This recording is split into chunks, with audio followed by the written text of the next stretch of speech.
1975 December 12న విడుదలై విజయపదంలో పయనించిన చిత్రం ఎదురులేని మనిషి.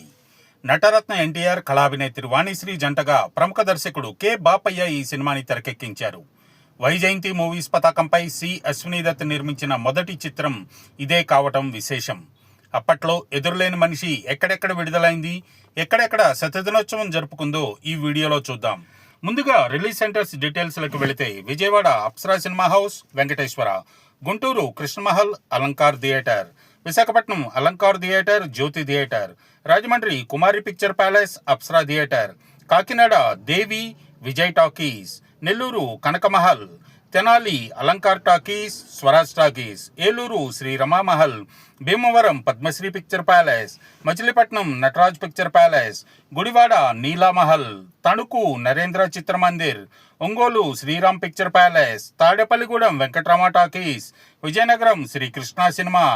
Srikakulam Suryamahal. Anakapalli Raja picture palace. Palakollu Shri Annapurna theatre. Chirala Sri Gopalakrishna talkies. Amalapuram Rama picture palace. Hyderabad Venkatesa, Meera, Kamal talkies. Hyderabad Balanagar Shobhana theatre. Secunderabad Paradise. Warangal Naveen theatre. Khammam Raghava Mahal. Nizamabad Ashok talkies. Karimnagar Venkateswara theatre. Tirupati Pratap. Anantapuram Gowri. Bellary Radhika. Kurnool Anand theatre. Kadapa Srinivasa picture palace. Madanapalle Jyothi, Pancharatna. Chittoor Gurunath, Adoni Prabhakar, Dwaraka, Guntakal Geetha Chitralaya. ఇప్పుడు 100 రోజుల కేంద్రాల వివరాల్లోకి వెళితే direct centre Nellore Kanakamahal. Shifting centres 4. Guntur జ్యోతిమహల్, Vijayawada రాజకుమారి, కాకినాడ పద్మనాభ మరియు హైదరాబాద్ సాగర్.